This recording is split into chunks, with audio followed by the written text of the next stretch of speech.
আসসালামু আলাইকুম, স্বাগত জানাচ্ছি গ্রাফিও চ্যানেল এর আরও একটি নতুন ভিডিওতে। আশা করছি সকলেই ভালো আছেন এবং সুস্থ আছেন। তো আমরা অনেকেই ফ্রি ট্রান্সফর্ম টুলটার ব্যবহার সঠিকভাবে জানি না, এর জন্য আমরা অনেকে এটা ব্যবহারও করতে পারি না। তো আজকে আমি আপনাদের শেখাবো ফ্রি ট্রান্সফর্ম টুলের ব্যবহারসমূহ। রেক্ট্যাঙ্গেল শেপ নিয়ে নিলাম। ওকে, তো এখন আমরা চলে যাব। তো এটাকে ক্লিক করার পর কিন্তু এখানে দেখুন একটি টুলবার এখানে শো করতেছে। তো ফার্স্ট অফ অল আমরা ফ্রি ট্রান্সফর্ম টুলটাকে ক্লিক করব। ক্লিক করে দেখুন আমাদের কিন্তু মাঝখানে এরকম একটা অপশন এখানে শো করতেছে। তো এটার কি কাজ এটা আপনাদের কিছুক্ষণ পরে আমি দেখাবো। তো এটা হচ্ছে যে আমরা যে এখানে রোটেট টুলটা ইউজ করতাম, আমি যদি রোটেট টুলে ক্লিক করি দেখুন এখানেও কিন্তু একটি অপশন এখানে শো করতেছে, এবং আমরা যদি এটাকে রোটেট করি দেখুন এটা কিন্তু এটার নির্দিষ্ট কক্ষে এটা কিন্তু রোটেট হচ্ছে। ওকে, তো আমরা কিন্তু রোটেট টুলের বিষয়টা কিন্তু আমরা জানি।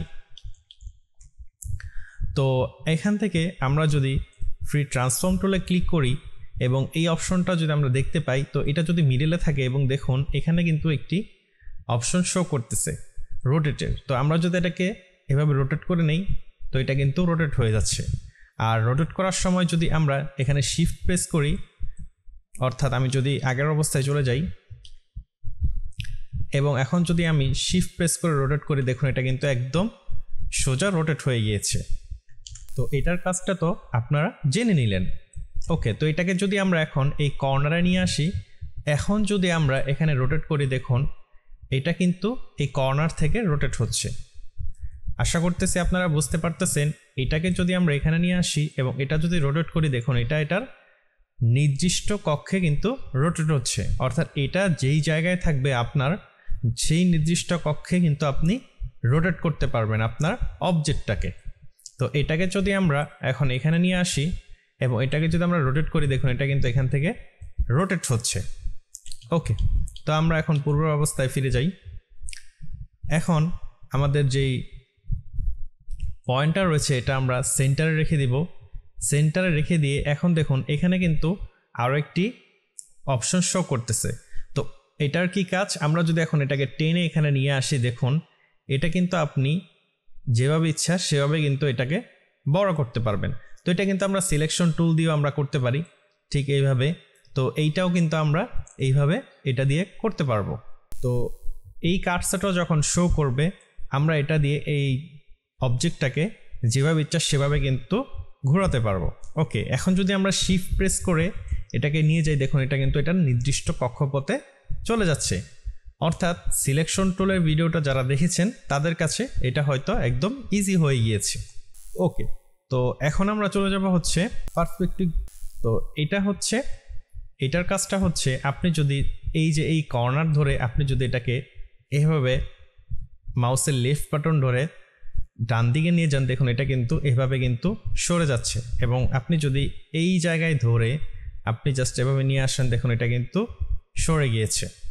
ওকে, তো আমরা যদি এটাকে ধরে জাস্ট এখানে নিয়ে আসি দেখুন এটা কিন্তু এইভাবে কিন্তু এটা হয়ে গিয়েছে, এবং এখন যদি আমরা এটাকে ধরে আমরা যদি এইভাবে এটাকে নিয়ে যাই দেখুন এটা কিন্তু এইভাবে হয়ে গিয়েছে। ওকে, তাহলে আপনাদের এই টুলটার কাজটাও আমি বোঝাতে পেরেছি। এখন আমরা চলে যাব হচ্ছে এই টুলটাতে। এই টুলটার কাজটা কি আমরা যদি দেখে নিই, আমরা যে এই কর্নারে যে অবজেক্টগুলো রয়েছে কর্নারে, তো এখান থেকে আমরা এটাকে এভাবে ড্র্যাগ করতে পারি। তো এটা কিন্তু আমরা ডাইরেক্ট সিলেকশন টুল দিয়েও কিন্তু করতে পারি। যারা যারা ডাইরেক্ট সিলেকশন টুলের কাজটা জানেন তারা কিন্তু এটা খুব সহজেই করতে পারবেন। তো এটা দিয়ে কিন্তু আমরা এটাকে এভাবে মুভ করতে পারি অথবা এটাকে এভাবে নিয়ে যেতে পারি,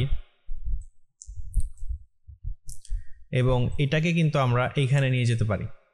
তো দেখতে পারতেছেন যে আমরা কিন্তু এটার যে নির্দিষ্ট যে অংশটা এটা কিন্তু আমরা মুভ করতে পারতেছি ফ্রিভাবে, অর্থাৎ আমাদের কিন্তু এইখানে ধরতে হবে। এটা যদি এখানে চলে যায় আর আমরা যদি এইখানে ধরি দেখুন এটা কিন্তু হয়ে গিয়েছে। এখন যদি আমরা ডাইরেক্ট সিলেকশন টুলে ক্লিক করি আর এখানে ডাবল ক্লিক করি দেখুন আমরা কিন্তু এটাকেও কিন্তু মুভ করাতে পারছি। অর্থাৎ যারা ডাইরেক্ট সিলেকশন টুলের ব্যবহারটা করতেছেন তাদের কাছে কিন্তু ডাইরেক্ট সিলেকশন টুলের ব্যবহারটাই কিন্তু সহজ মনে হবে, এবং আমিও কিন্তু ডাইরেক্ট সিলেকশন টুলের ব্যবহারটাই বেশি করে থাকি। ওকে, তাহলে আমরা এই টুলটার কাজটাও কিন্তু দেখে নিলাম। এখন দেখুন, আমরা যদি এই অবজেক্টে থাকার পর আমরা যদি এই টুলটাতে ক্লিক করে আমরা যদি এই জায়গায় যদি আমরা ধরি, তাহলে কিন্তু আমাদের কিন্তু এটা কিন্তু ফ্রি ট্রান্সফর্ম কিন্তু হবে না। তো এটা কি জন্য হবে না, আমাদের ধরতে হবে হচ্ছে এই জায়গায়। আমরা যদি এখানে ক্লিক করে জাস্ট এইখানে ধরি, দেখুন আমাদের কিন্তু এটা কিন্তু সরে যাচ্ছে। আশা করতেছি আপনারা বুঝতে পেরেছেন। তো আজকের ভিডিওটি এই টুল পর্যন্তই। আশা করতেছি আপনাদের সকলের কাছে ভিডিওটি ভালো লেগেছে। তো আমাদের একে একে প্রায় সমস্ত টুলের ভিডিওগুলি প্রায় শেষ, হয়তো আর 2 থেকে 3টা টুলের ভিডিও হবে। এরপর আমরা চলে যাব হচ্ছে মেনু বারে, এরপর চলে যাব প্যানেল বারে। তো এই পর্যন্ত যারা ভিডিওটি দেখেননি, আশা করতেছি আপনারা ভিডিওটি দেখে নেবেন, এবং যারা সাবস্ক্রাইব করেননি অবশ্যই চ্যানেলটি সাবস্ক্রাইব করে দিবেন পরবর্তী ভিডিও পাওয়ার জন্য, এবং বেল আইকনটি বাজিয়ে দিবেন পরবর্তী ভিডিওর নোটিফিকেশনটি আপনার কাছে যেন সাথে সাথেই পৌঁছে যায়। ওকে, সুস্থ থাকবেন, ভালো থাকবেন। আসসালামু আলাইকুম।